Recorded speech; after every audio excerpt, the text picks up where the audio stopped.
they journeyed for 6 months and 2,000 difficult miles. Wood and iron wheels rolling, bumping, grinding a passageway into half a continent, inching ever westward, west to the promised land, west to Oregon.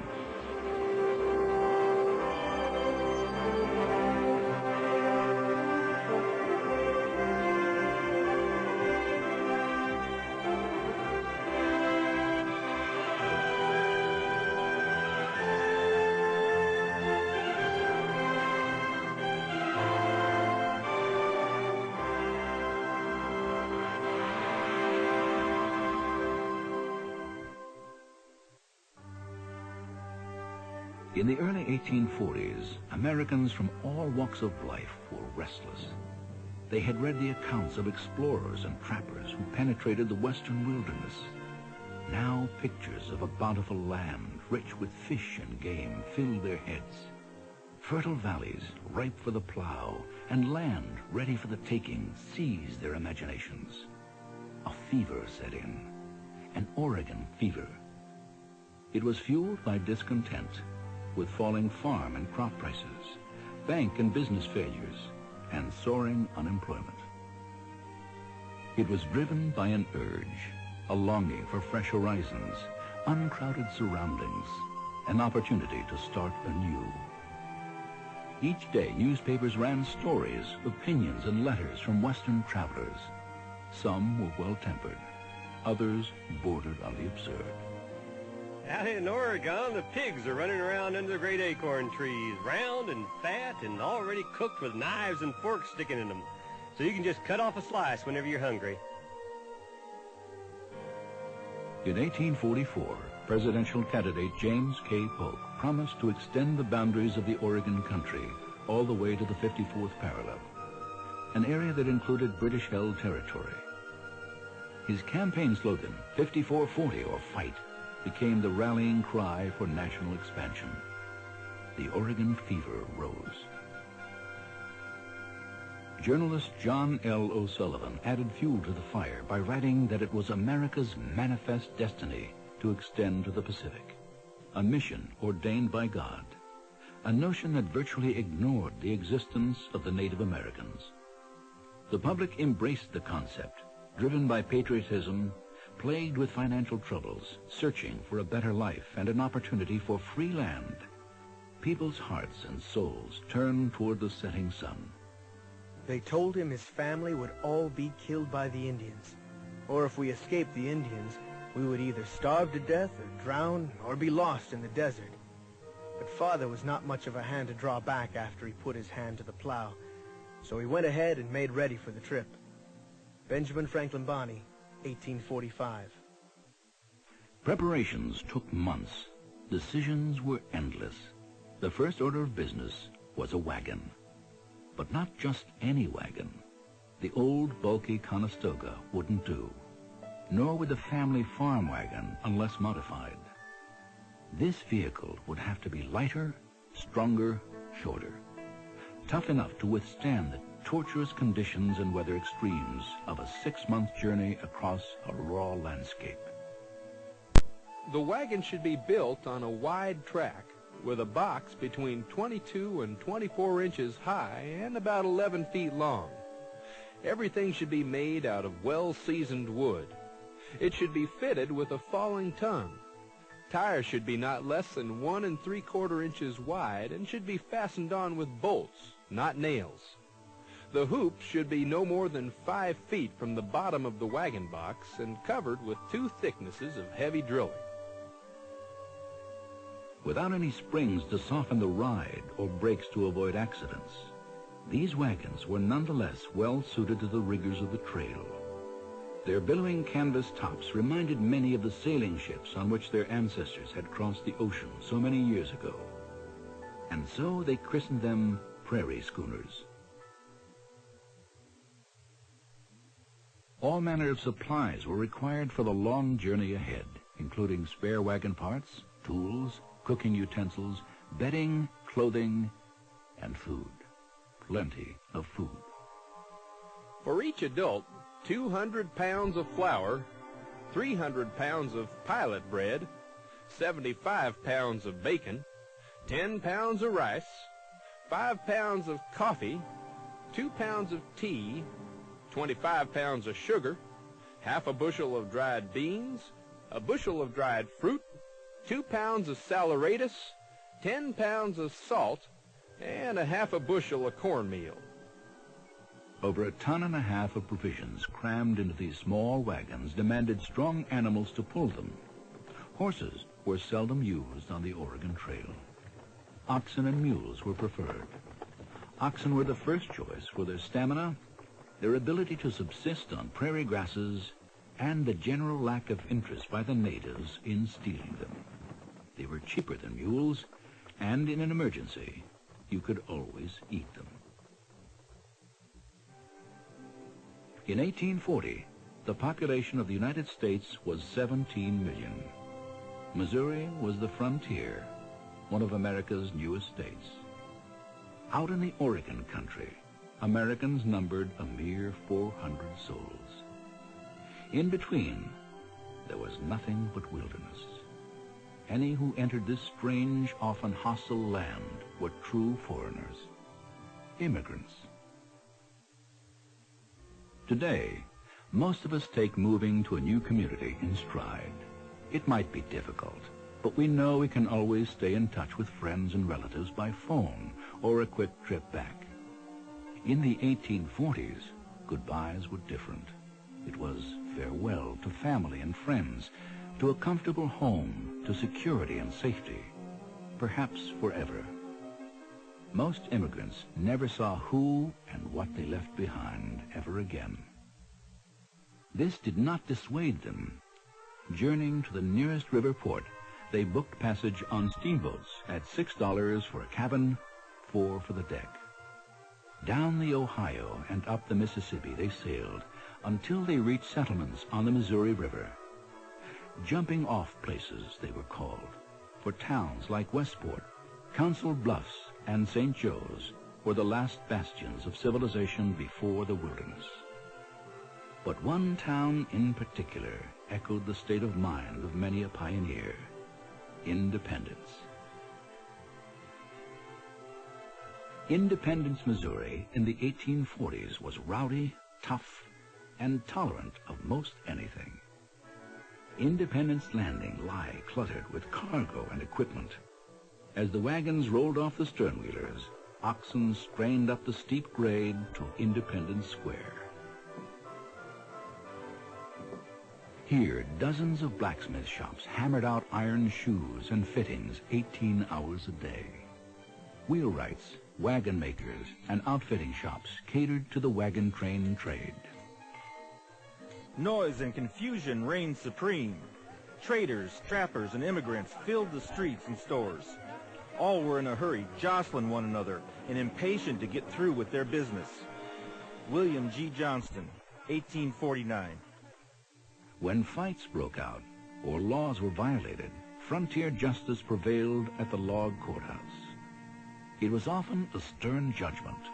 At Independence Jail, everyone from minor offenders to hardened criminals were locked up, the most notable being Frank James, brother of the notorious outlaw Jesse James.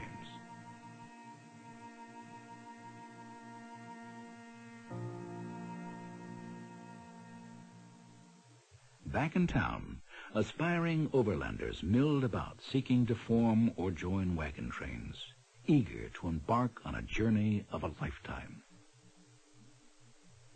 Timing was everything.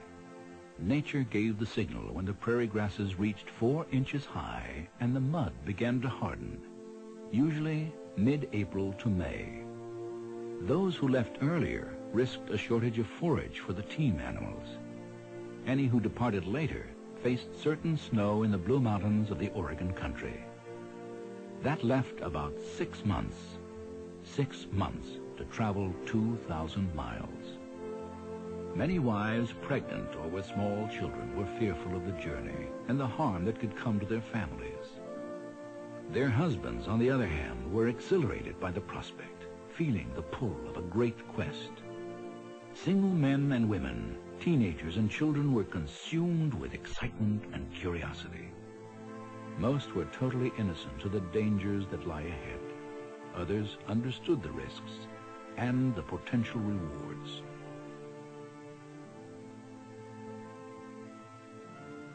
At first, the caravan followed the old Santa Fe Trail past the Missouri border.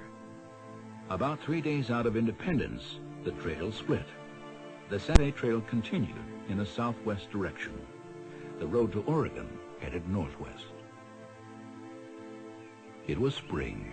Many immigrants felt as if they were on holiday. Farmers, normally plowing stubborn fields at this time of the year, were energized. Young people frolicked in the prairie grass, picking wildflowers. The trip would be easy, a pleasant stroll in the meadow. Surely they would be in Oregon before they knew it. This enthusiasm soon wore thin. Even with all their careful planning, most overlanders were altogether unprepared for life on the trail. Their wagons were overloaded with personal treasures. Their wilderness skills were lacking or non-existent. Many had meager cash reserves for restocking provisions. Consequently, they were plagued by hardship, pain, and ultimately tragedy. They had a saying for this bad luck, these accidents. They called it meeting the elephant. Mr. Harvey's little boy, Richard, 8 years old, went to get into the wagon and fell off the tongue. The wheels run over him and smashed his head and killed him stone dead. He never moved. Absalom Hardin, 1847. The elephant visited in many forms. Sometimes rifles discharged in the bouncing wagons, killing or maiming innocent victims. People would wander off into the wilds, never to be seen again. Animals often crushed or gored careless travelers. Men, women, and children drowned in the perilous river crossings. But the most feared encounter with the elephant was a malady called cholera. Cholera epidemics took a heavy toll along the trail, killing thousands. The disease spread quickly due to poor sanitary conditions at overused campsites, where human and animal wastes polluted the water supply. Cholera begins with intense stomach pains. The body quickly dehydrates through diarrhea, vomiting, and acute sweating. Skin becomes inelastic. It wrinkles and glazes over with a bluish cast. Cholera wasn't always fatal, but it could kill fast. A person who contracted it in the morning might be in the grave by evening. Bodies were often buried right on the trail.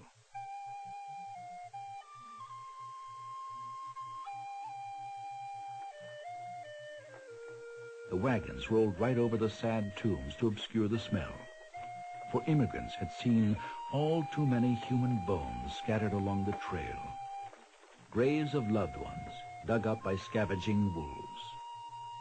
By the time the Western immigration dwindled in the 1870s, there would be one grave for every 80 yards of the trail. Over 30,000 lives, all fallen to the elephant.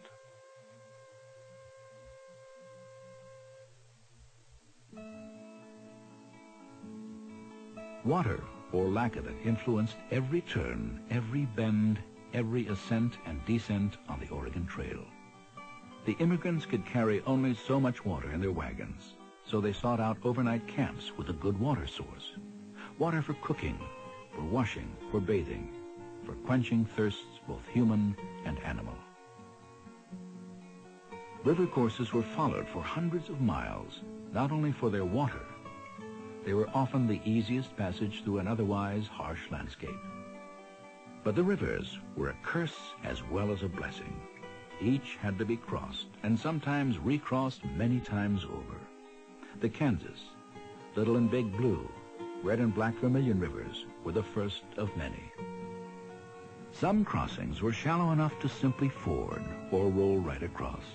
For others, the wagons were unloaded, the wheels removed and stowed, the wagon boxes caulked and sealed. The entire package was then floated across.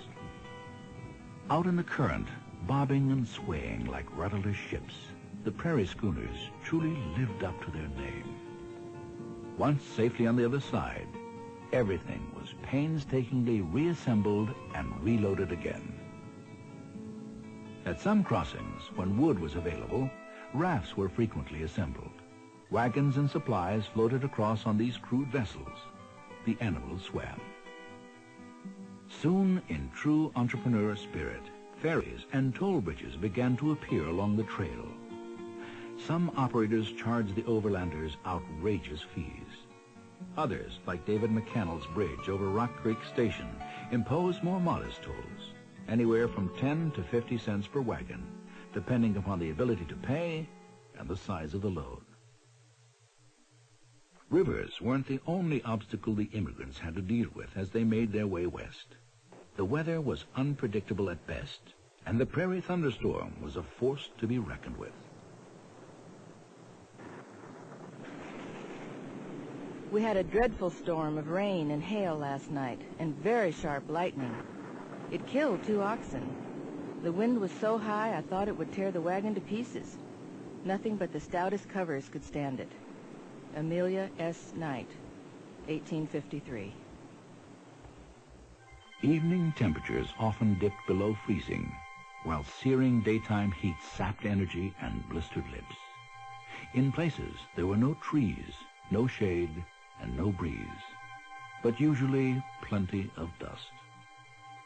The dust was intolerable. In calm weather it would rise so thick at times that the lead oxen could not be seen from the wagon. Like a London fog, it seemed thick enough to cut. Ezra Meeker, 1852. The terrain itself posed additional problems. At Windlass Hill, the pioneers locked or chained their wheels. Some tied pine trees to the back of their rigs to slow the descent. Then they lowered the wagons down with ropes. With heels dug in and straining against the weight, they slid and skidded down the steep grade. Even with all their preparation, wagons sometimes broke loose, careening wildly downward. Alkali water was another hazard. It poisoned oxen almost immediately. Without draft animals to pull their heavy loads, the immigrants knew they could be in deep trouble. So thirst-crazed cattle were physically restrained, even beaten off from drinking the tainted water. When efforts failed, dead carcasses unmistakably marked these toxic water holes. In other places, an equally deadly poison lay coiled in wait. Rattlesnakes were a common hazard on the trail. But life on the trail wasn't totally filled with hardship and difficulty. All along the way, the immigrants were captivated by the natural beauty and surprising variety of the American West.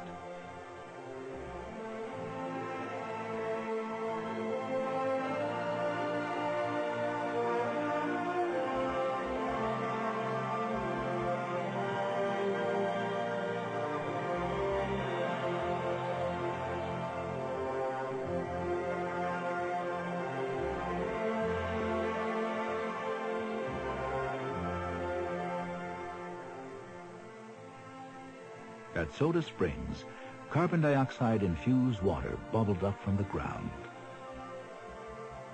Today, you can still dip your cup in the same spring water that caused the sensation 150 years ago.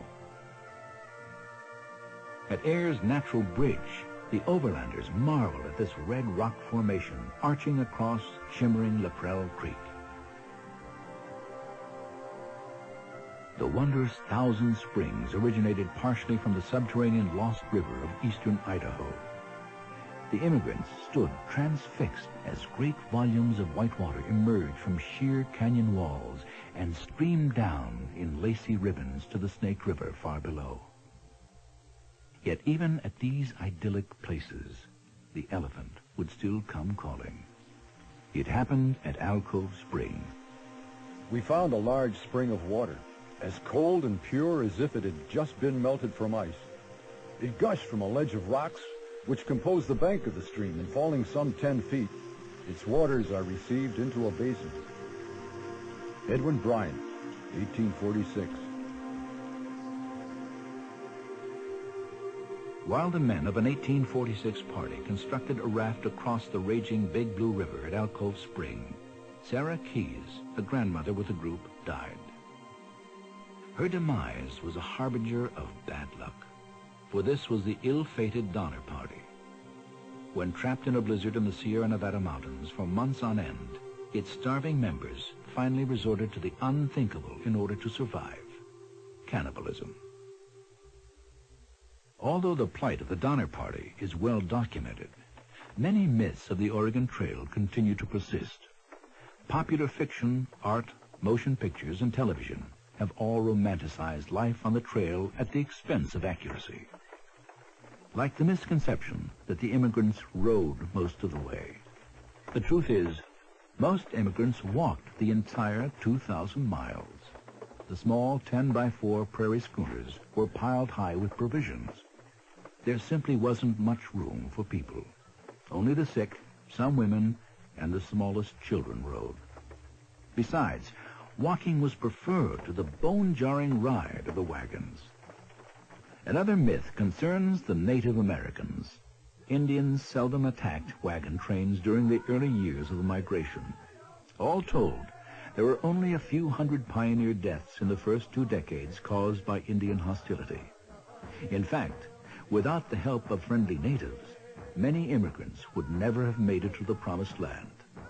The Indians soon visited and seemed disposed to cultivate a friendly intercourse, which we gave them to understand we appreciated. Seeing we were in need of food, they brought dead prairie dogs and some screech owls.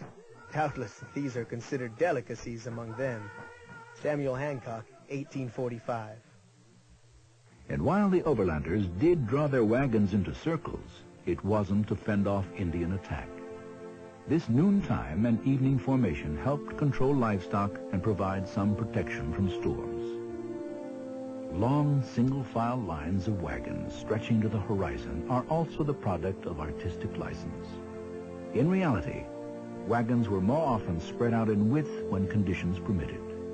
No one wanted to choke on dust all day. As the immigrants left the valley of the Little Blue, which had sheltered them since Alcove Spring, they gently climbed to a broad plateau. Here the rolling prairie slowly changes to a harsher, drier landscape, what the maps of the day referred to as the Great American Desert. Not a true desert, but a desolate land all the same. An area the Omaha Indians called Nebraska, or Land of the Shallow Waters. A land run through by a remarkable river. Some said it was a mile wide and an inch deep. Others claimed it was too thin to plow, too thick to drink. The French named it the Platte, which means black water. This river was different from the others the immigrants had encountered. No trees lined its banks. The water spilled right out into the prairie, in places spreading 2 to 3 miles wide. Without the Platte, the Great American Desert could never have been crossed, at least not in the 1840s. It was the single most important water source on the trail. In this nearly treeless land, the pioneers would light no cooking fires were it not for the discovery of an entirely different kind of fuel, dried buffalo dung, or as it was politely called, buffalo chips. The fires burned clear and with great heat, so that by good management with our old-fashioned Dutch ovens and closed kettles, a clean and wholesome meal could be quickly prepared over a fire of buffalo chips. Sarah Cummins, 1845. What was cooked over these fires was often the same animal that supplied the fuel. Buffalo meat provided a welcome relief from salt pork and bacon. The tongue and hump were considered delicacies. The huge herds of American bison were slaughtered as much for sport as for food. Areas of the prairie were often covered with massive, bloated carcasses rotting in the sun. For the Plains Indian, the Pawnee, Sioux, Arapaho, and Blackfoot, the decimation of this traditional food source was disastrous, for it robbed them not only of their sustenance, but destroyed the very foundation upon which their culture was based. All across the American West, entire bands of Native Americans were additionally wiped out by invisible killers: typhoid, malaria, measles, and smallpox. Diseases unwittingly transmitted by the largely immune immigrants. As these indigenous people began to decline, treaties were signed in which tribes gave up their rights to ancestral lands. For the Native American had no concept of land ownership. By the 1870s, tribal lands had shrunk to a mere fraction of their original size. The Indians finally rebelled, and devastating wars broke out from the 1860s to the 1890s. But it was too late to stem the tide of the Western migration, too late to protect their culture. By the turn of the 20th century, the American Indian population, estimated at 1 million or more before the white man's arrival, had dwindled to 200,000 individuals.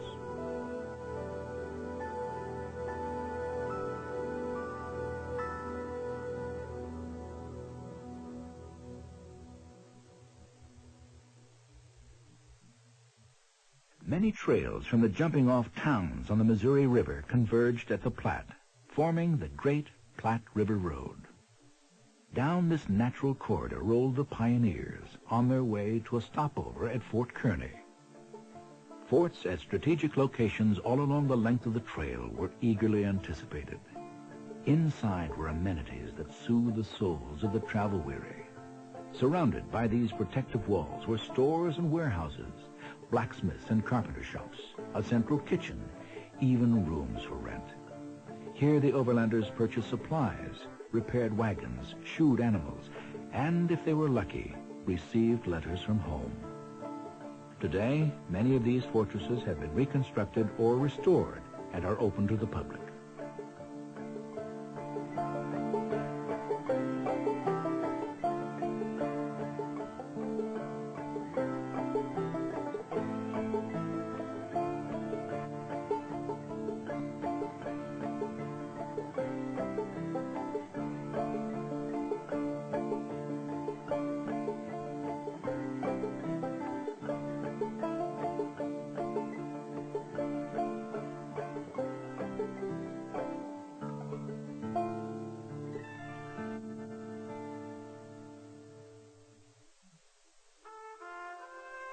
Some forts were established solely for the protection of the pioneers.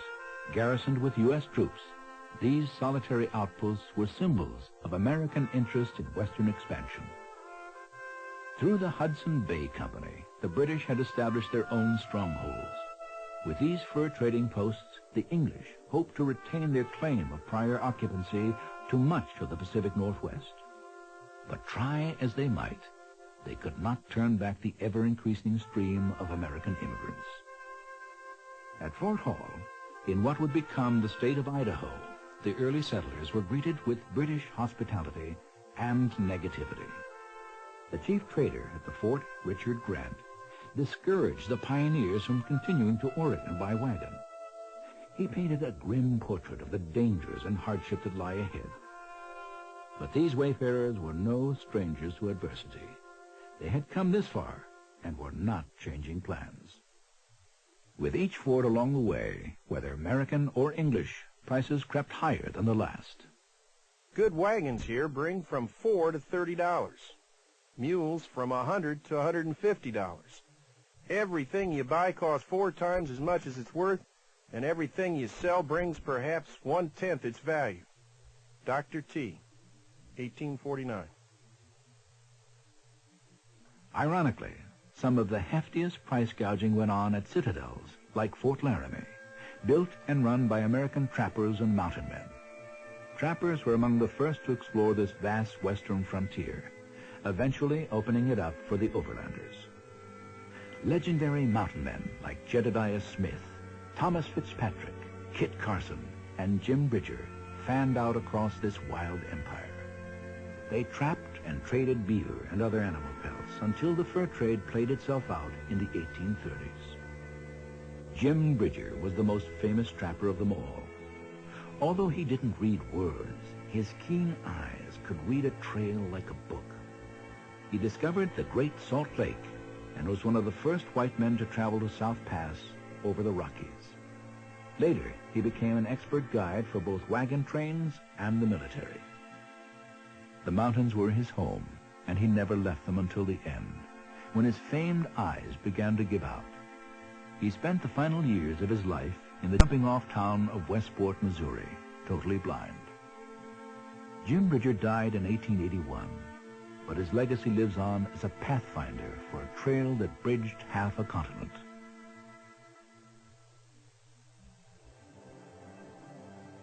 The route of the Oregon Trail followed the same general course across 6 present-day states.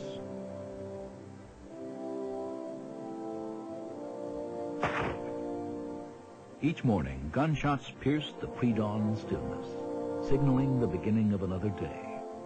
As the women and children prepared breakfast, the men struck the tents and rounded up the animals. At 7 a.m., the wagons drew into formation, waited for the signal to march, and rolled forward. Another day of the same routine, driving the wagons, scouting ahead. For most, endless walking, step by step, mile after mile. The goal was 20 miles a day, but it was often a struggle to make 15. Laboring up hills and down ravines, slogging through mud or driving through dust took its toll. Rain-swollen rivers, sick or dying animals, broken wagon parts, all conspired against these voyagers. Yet the wagon master's warning to keep it moving propelled them ever onward. Around midday, the party stopped at a nooning area, a time to rest, to eat, and let cattle graze. After lunch, it was off again for more of the same, this time in the heat of the day. Around 6 p.m., the travelers reached overnight camp. Wagons were unpacked and tents once again pitched. The animals were unyoked or unharnessed and led to pasture. If there wasn't any wood available, buffalo chips were collected so dinner could be prepared, and ravenous appetites appeased. After dinner, it was time to unwind from the stresses and strains of the day, the time to socialize. Sometimes fiddles and banjos appeared. Soon there was singing, dancing, and storytelling. As the creeping darkness advanced, it was finally time to rest weary bones and dream of journey's end in Oregon. Until morning, when the routine began all over again.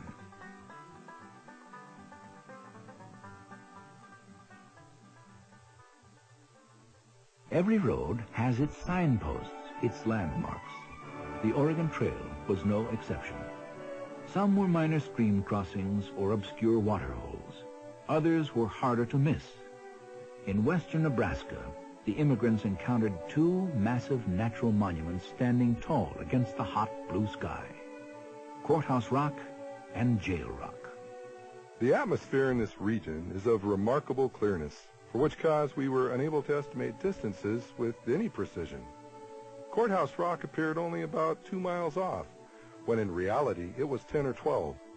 Alonzo Delano, 1849. The immigrants couldn't resist exploring these clay and limestone formations, for they were more than the first truly large monuments on the trail. They were portals to a new region. Chimney Rock, nearly 500 miles from Independence, was the most often mentioned landmark in pioneer diaries. The immigrants had read about this structure in their guidebooks, even dreamt about it during those restless weeks before departure. Now, here it was, a solitary beacon confirming that they were on course.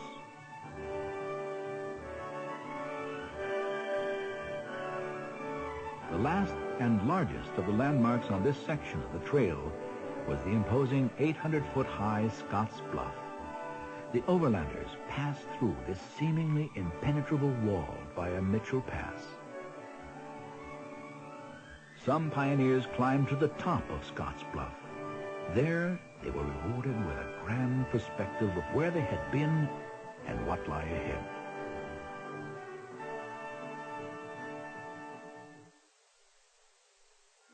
Along with the families and the adventurers on the trail, there traveled an altogether different group of overlanders, the Mormons.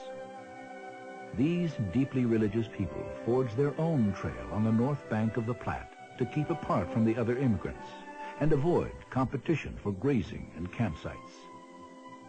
They had always kept apart from others whom they viewed as non-believers.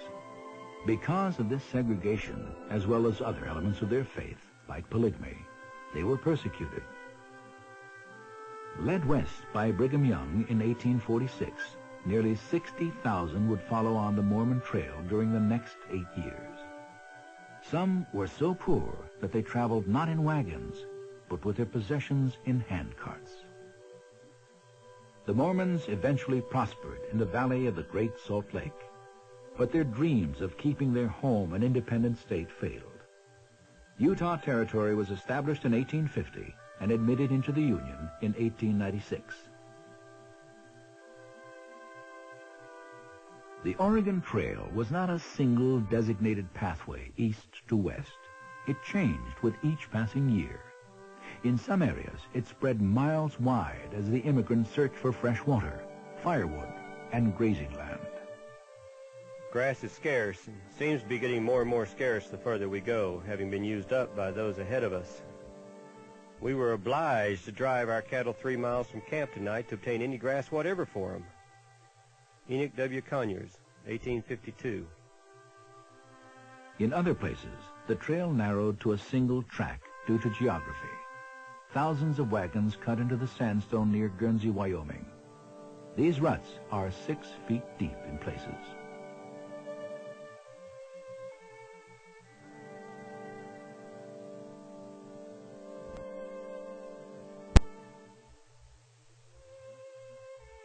Erosion, farmers' plows, irrigation, and highway projects have all but taken their toll on the ruts of the Oregon Trail.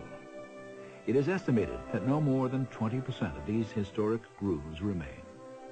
But today, through increasing preservation efforts, the ruts and swales of 150 years ago are still visible in many places throughout the trail states.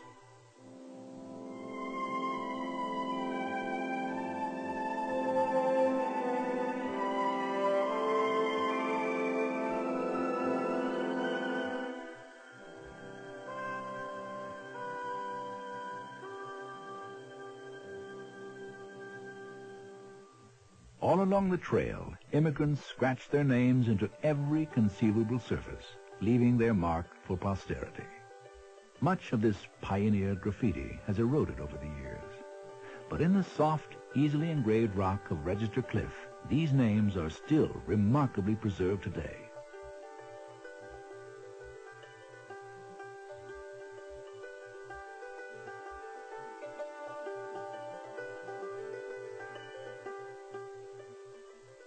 Like some giant tortoise sprawled across the barren plain, Independence Rock, with its hard granite surface, proved more difficult for immigrants to inscribe, but it didn't stop them.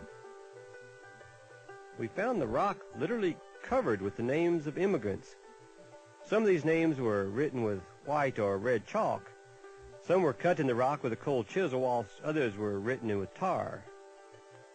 Enoch W. Conyers, 1852. As the trail grew rougher and increasingly difficult to navigate, those who had not heeded their guides' advice to take only the absolute necessities began to lighten their loads. Even precious food was cast aside to ease the burden of straining oxen. Trunks, clothes, mattresses, quilts, beef, bacon, rice, augers, handsaws. These were thrown out yesterday by one train in order to make their loads lighter. Dr. T, 1849.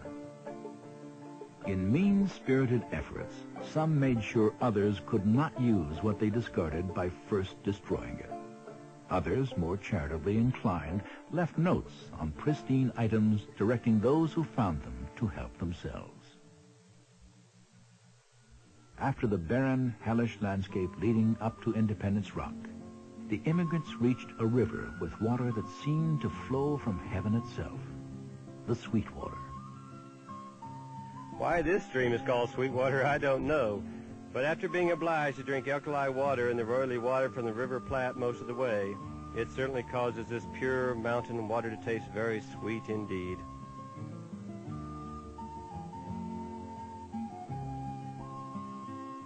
Following the Sweetwater River, the trail narrowed as it drew closer to the Rocky Mountains. Immediately ahead, a V-shaped cleavage in the rock towered 500 feet over the surging Sweetwater, Devil's Gate. To many immigrants, it was an inspiration, something out of a heroic legend or a dream. And further along, a smaller echo of Devil's Gate, Split Rock. Miles away in the Rattlesnake Range, 1,100 feet above the valley floor, it marked the way to South Pass. Slowly, almost imperceptibly, the overlanders had been rising in elevation ever since leaving Independence. Dazzled by the sights of the last 100 miles, they were upon South Pass before they realized it. With the Wind River Range still high above them, this broad, 20-mile-wide, 7,800-foot-high saddle didn't seem like a mountain pass. But they had indeed crested the top of the Rocky Mountains. Now, for the first time, streams flowed away from the Pilgrims toward the Columbia and the distant Pacific. They had come 1,000 miles, navigated the backbone of the continent, and were now halfway to Oregon.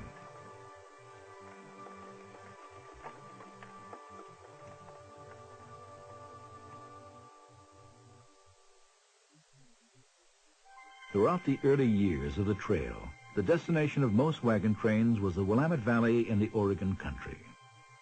By 1848, nearly 12,000 people had immigrated there via the Oregon Trail. But in that year of 1848, something happened that would change the course of immigration forever. It was discovered along the American River at John Sutter's ranch in the Sacramento Valley of California. Gold. Suddenly, the Oregon fever broke, only to be replaced by a far greater delirium. Gold fever.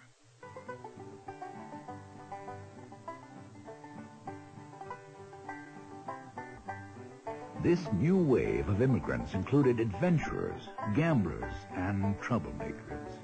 In a hurry to make their fortune, they constantly scouted for shortcuts. The Oregon Trail became crisscrossed with bypasses. The most widely used were Sublet's Cutoff, Hudspeth Cutoff, and the California Cutoff. The very next year, more than 25,000 Argonauts flooded into California. By 1850, the figure had doubled again to 50,000. In the remaining years of the migration, 8 out of every 10 people on the Oregon Trail headed to California. Some struck it rich. Others returned home penniless. Many stayed and created a dynamic state.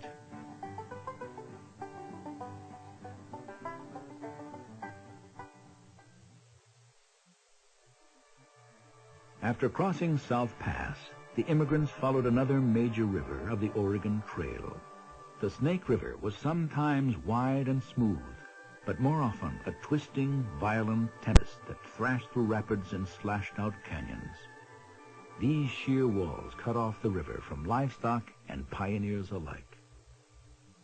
Searching for a crossing of the Snake, the Oregon-bound wagons traveled over a brutal landscape of sand, sage, and lava deposits. At one point, the trail passed through a narrow breach in the rocks, the remnant of an extinct volcano. In 1862, a wagon train was attacked near here by Shoshone Indians. Today, the area is an Idaho State Park called Massacre Rocks. Soon after departing this volcanic landscape, the immigrants found their ford, a place where 3 islands spread across a wide stretch of the Snake like stepping stones, offering protection from the full force of the unpredictable current. This was the most difficult and dangerous river crossing on the entire trail, 3 Island Crossing.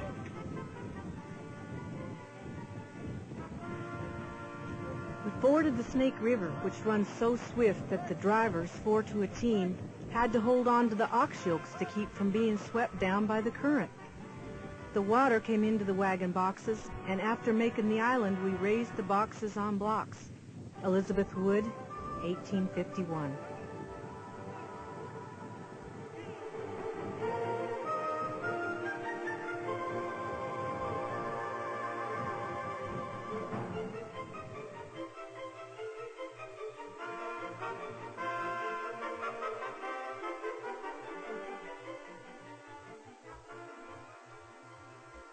Those who crossed here reached an easier route on the other side. They soon arrived at another Hudson Bay enclave, Fort Boise. Here, near the mouth of the Boise River, a ferry was eventually constructed, charging an outrageous $8 per wagon to cross the raging Snake one final time. Now the overlanders entered what is today the state of Oregon. They traveled up Keeney Pass, crossed the Malheur River, and took one final look at the Snake from a campground called Farewell Bend. Those who had made good time to this point were becoming excited, for they now faced the last leg of their long journey. Those who started late or became delayed by accident or illness were nervous. Ahead lie the Blue Mountains. Would they be blue or white with snow? Through rugged Burnt River Canyon they rolled, crossing the stream time and time again. Then the long haul up Immigrant Gulch. The answer was clear as they rounded Flagstaff Hill. With the Baker Valley spread out before them, there in the distance loomed the Blues. These were the first true forests since Missouri. For all their worry, all the warnings, the Blue Mountains proved relatively easy-going after what the immigrants had been through. The climb was steep and rough, but there was plenty of wood, water, and grass. We ascended the Blue Mountains. Our course was south of west and descended into a deep hole, for it was down and up again in the midst of a forest of pine, spruce, and balsam, though not like the forests in the States. The ground is covered with tall grass and weeds, making the woods beautiful to travel in. Reverend W.H. Gray, 1838. As they reached the 4,200-foot summit, they emerged from the tall timber and witnessed a vast panorama of dry, rolling hills spreading out before them. In the early days of the migration, the immigrants traveled to the Whitman Mission on the Walla Walla River in today's Washington State. They were greeted with warmth and hospitality by the missionary and physician, Dr. Marcus Whitman, and his wife, Narcissa. Ever since their first encounter with Lewis and Clark, some Native Americans had expressed interest in the white man's medicine or power. Religious authorities interpreted this as a cry from the wilderness for spiritual help. Missionaries of every persuasion set out to Christianize the so-called savages. Some missionaries were well-intentioned. Others were more concerned with personal gain than souls. In 1836, Dr. Whitman and his wife took a wagon across the Great Divide. Narcissa was the first white woman to travel what would become the Oregon Trail. From their mission, they began to minister to the local Cayuse Indians. Then, in 1847, tragedy struck. The Cayuse, dying from an epidemic of black measles, blamed Dr. Whitman for his inability to cure them. In a bloody attack, the natives murdered the doctor, Narcissa, and 12 others. Without this refuge, later immigrants traveled a new route overland from the Blues and beyond Cayuse territory. They rambled over mile after mile of the same dry, hilly terrain, crossing the Umatilla, the John Day, and the Deschutes rivers. At this point, many were out of food, out of energy, and out of hope. Just when all seemed lost, something miraculous occurred. When on rising a sandy hill, the noble Columbia at once burst upon our view, I could scarcely repress a loud exclamation of delight and pleasure as I gazed upon the magnificent river, flowing silently and majestically on, and reflected that I had actually crossed the vast American continent and now stood upon a stream that poured its waters directly into the Pacific. John K. Townsend, 1834. Just as the Missouri River marked the beginning of their journey, now this great river west signaled the end, or almost the end. As they pulled into the Dalles, the immigrants faced one final decision, one last fork in the road. They could float down the river on rafts or take the Barlow Toll Road around the perpetually snow-capped Mount Hood. We took off our wagon wheels, laid them on the raft, placed the wagon beds on them, and started. There were 3 families of us, on 12 logs, 18 inches through and 40 feet long. The water runs 3 inches over our raft. Elizabeth Gear, 1847. It was now October, the rainy season. Those that chose river passage floated downstream until they reached the treacherous cascades of the Columbia.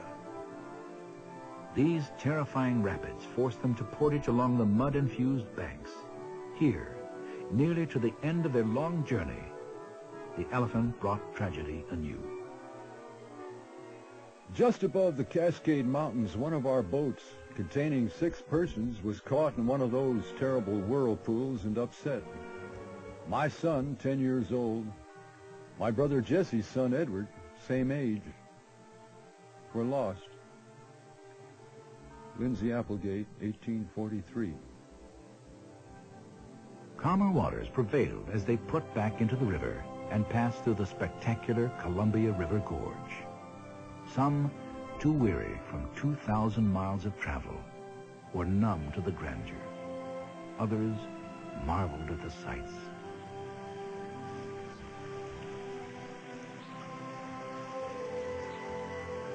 When they reached Fort Vancouver, headquarters of the Hudson Bay Company in the Northwest, the chief factor, Dr. John McLaughlin, welcomed the tattered and threadbare immigrants. This strong-willed Scotsman, although an agent of the Crown, provided credit, food, jobs, and passage down the Willamette River to Journey's End. Back at the Dalles, those choosing the Barlow Toll Road headed south, then up the Tye Valley, moving ever closer to the white giant, Mount Hood. Blazed in 1845 by Joel Palmer and Sam Barlow, who said, "God never made a mountain without leaving a pass through it." The Barlow Road turned west through a toll gate and into the forest. I am weary of this journey, weary of myself and all around me. I long for the quiet of home where I can be at peace once more. Agnes Stewart, 1853. Thick, rain-soaked woods, unfamiliar plants, and muffled sounds lent an eerie quality to their journey. Glimpses of ghostly Mount Hood peeking through the massive trees nudged them on.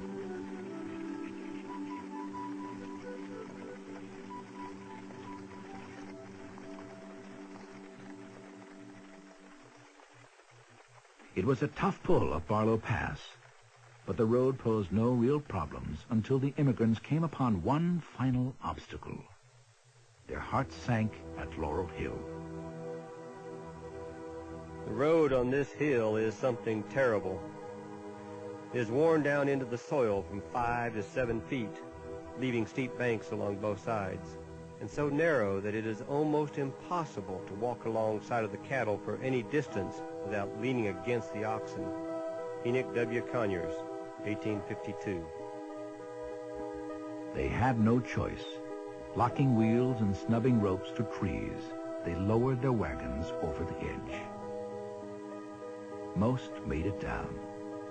Now, except for a few small streams, it was over. As the pioneers exited the western toll gate and descended the valley to Oregon City, they slowly realized they had finally arrived. After 2,000 miles and 6 months of grueling life on the road, they had reached their goal. We arrived at Oregon City, the place of our destination. Here we were able to procure such things as were really necessary to make us comfortable, and were happy after a long and tedious tour over mountains and deserts through a wild and savage wilderness to witness the home of civilization and to enjoy the warm welcome of countrymen and friends. Overton Johnson, 1843. Those who intended to cultivate the soil laid claims, built cabins, and prepared for the coming winter. All found enough to do. Everyone seemed satisfied for a time with being permitted to have a home and a plentiful subsistence. W.H. Winter, 1843. Even the last year's immigrants, some of whom have not been more than 9 or 10 months on their new farms, have plenty for themselves, and some to spare for their countrymen now on the way. Of bread, beef, fish, and potatoes of a superior kind, we have plenty. James Clyman, 1845. The long distance that separated us from our old home in the Mississippi Valley precluded any form of homesickness, and our united efforts were wholly set upon the building of a home. Sarah Cummins, 1845. The largest voluntary migration in human history brought more than 300,000 people to western destinations. In the 1870s, new tracks closely followed the route blazed by these pioneers would bring even more. With steel rails and iron horses imprinting the land, the Transcontinental Railroad soon replaced wagon travel, and the Oregon Trail began to fade.